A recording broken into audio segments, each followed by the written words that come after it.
Falamos agora de pecuária de corte aqui no Agricultura BR, vamos falar sobre boi gordo, sobre o mercado do gado magro. E para falar a respeito deste assunto, nós vamos conversar com o analista da Scotts Consultoria, Felipe Fabbri, que participa conosco aqui do Agricultura BR. Fabbri, obrigado pela sua participação aqui no nosso programa, aqui no canal do Boi. E eu quero saber como que vocês estão avaliando esse começo de 2025 para o mercado do boi gordo e o que nós podemos esperar para esse começo de mês de fevereiro. Boa tarde, seja bem-vindo. Boa tarde, Fabiano. Boa tarde a todos que estão nos acompanhando. Vamos lá. Primeiro, a pergunta a respeito do começo de 2025, tá? Na nossa interpretação, está sendo um ótimo começo de ano. Quando a gente para comparar com o início de 2024 e o início de 2023, nós começamos em uma base de preços bem superior do que é referência em iguais períodos do ano passado, tá? Então, um começo de ano, na nossa visão, que veio positivo, tá? Com relação a preços, e puxado principalmente por uma demanda que esteve firme no final de 2024. O abate de fêmeas foi recorde no último ano, a oferta foi muito boa no mercado de modo geral, mas nós tivemos demanda que conseguiu enxugar essa oferta e no momento onde houve menor participação, menor oferta chegando no mercado, no segundo semestre, os preços conseguiram subir aí, ter um avanço em função da oferta bem acelerada. Agora, para esse comecinho de fevereiro, que a gente está acompanhando, tá?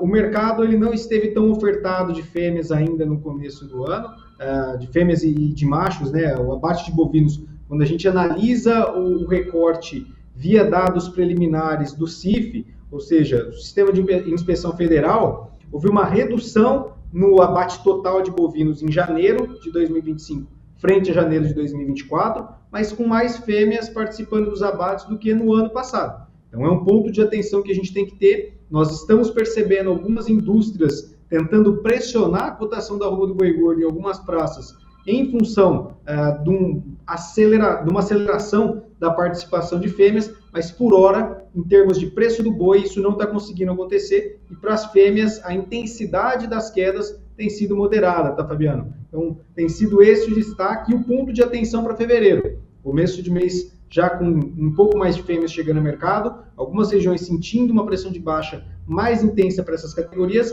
mas os machos não cedendo ainda a essa pressão baixista exercida no mercado de fêmeas. Essa entrada de fêmeas, que mais esperada agora no mês de fevereiro, em alguns estados nós tivemos já ela um pouco antecipada no mês de janeiro, como no caso do Mato Grosso do Sul? Fabiano, a gente assistiu sim, tá? Mato Grosso do Sul foi uma dessas praças, Rondônia, Pará, foram estados que tiveram aí um desempenho no abate de fêmeas superior frente ao ano passado, tá? Tiveram ali uma participação mais intensa dessas categorias, e aí um ponto que a gente tem que ressaltar, tem que trabalhar. A questão do abate que aconteceu agora nesse começo de 2025, ele foi muito mais na questão de necessidade de caixa do que na necessidade zootécnica, tá? O que eu quero dizer com isso? Em 2024, houve um abate general com relação a machos e fêmeas no começo do ano, tá? Então, um abate muito forte de machos, um abate muito forte de fêmeas também no começo de 2024, em função do período de estiagem que a gente viveu no final de 23. Esse ano não, a gente está vendo o pecuarista abatendo as fêmeas nesse momento, muito mais na questão de compor o caixa, é fêmea que não emprenhou na estação de monta, não é aquele abate por necessidade zootécnica e permitindo aí a estratégia de reter o macho, tentar engordar ele um pouco mais para os próximos dias e fazer com que ele chegue a abate com um peso médio de carcaça maior, trazendo um resultado, financeiramente falando, mais interessante para o produtor, né? Felipe, um outro aspecto importante que a gente observa no mercado agora é escoamento de carne bovina. Nós estamos vivendo um momento de inflação bastante grave no Brasil, aparentemente fora de controle, mesmo com taxas de juros bastante elevadas. Ainda assim, a gente não consegue controlar isso, ou o governo não consegue controlar o poder de compra da população e está bastante comprometido. O escoamento de carne no Brasil, mercado interno, que é o principal mercado da carne bovina brasileira, de alguma forma fica comprometido por conta deste cenário que nós temos, que é de ordem social? Fabiano, o primeiro ponto que a gente vai ter que destacar, em 24 já foi um grande diferencial o mercado doméstico. Por quê?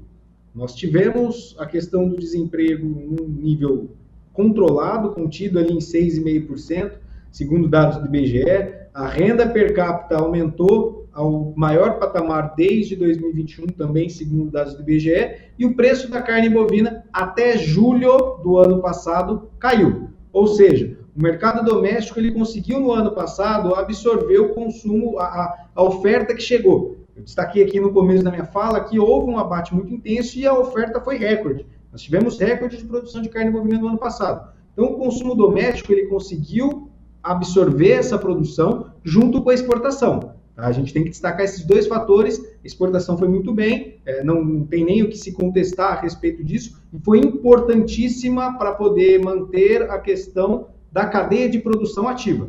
Hoje, quando se fala e se discute a ideia de taxar a exportação para aumentar a disponibilidade do mercado interno, é bobeira. É bobeira. Nós tivemos uma oferta para o mercado doméstico muito contundente no ano passado, o mercado doméstico conseguiu absorver isso, e quando a oferta de boiadas passou a diminuir no mercado brasileiro, pela lei de oferta e demanda, nós tínhamos um consumidor brasileiro com maior poder de compra no final do ano, os preços da carne bovina e do boi gordo subiram. Tá? Então, esse foi o fator aí, a conjuntura. Nós começamos o ano de 2025 com um cenário para o mercado interno interessante. Até a primeira quinzena de janeiro, a gente viu um consumidor que conseguiu absorver parte do que veio de produção, parte do que chegou ao mercado, a exportação continuou firme. Mas isso, com o passar dos dias, na segunda quinzena principalmente, acabou perdendo força. Por quê? Janeiro é um momento de contração de dívidas mais elevado da população, muita gente acaba exagerando no final do ano com relação às compras, com relação às festividades, né? Acaba gastando mais do que poderia naquele momento. Tem a contração de pagamento de impostos no meio do contexto, então houve na segunda quinzena do mês uma desaceleração do consumo doméstico. Ponto. Fator que acabou pressionando a arroba do boi gordo, mas a oferta acabou imperando, né? A oferta de boiadas acabou imperando no direcionamento do preço do boi. O que a gente tem que analisar para esse ano de 2025? Nos preços que a carne bovina estava no final do ano passado, eu acredito que o mercado não vai conseguir absorver o que vem agora de produção para os próximos dias. Então, vai ser necessário que atacado e varejo reajustem as suas margens, reajustem os seus preços, e isso provavelmente vai acabar influenciando no mercado do boi gordo. Olhando para o mercado doméstico, primeiro trimestre tende a ser um momento mais desafiador no consumo. E esse ano, aí, em função desse contexto que nós tivemos de alta muito acelerada no final do ano passado, isso deve acabar refletindo em ajustes de preços ao longo da cadeia para os próximos meses. O que vai dizer até onde esses ajustes vão acontecer? A oferta de boiadas. Nós não esperamos uma oferta tão forte quanto a que foi em 2024, no primeiro trimestre, e isso pode acabar limitando um viés de baixa que vem a acontecer em função de uma demanda mais fraca para o mercado interno. No sentido de exportação, a nossa visão já é de uma demanda aquecida para os próximos dias, e isso também pode colaborar com uma oferta mais compassada, com preços da arroba do boi gordo talvez não tão pressionados para baixo. Tá certo, Felipe? Felipe, para encerrar, nós temos 1 minuto. Mercado do gado magro, mercado de reposição, como é que você avalia agora este momento?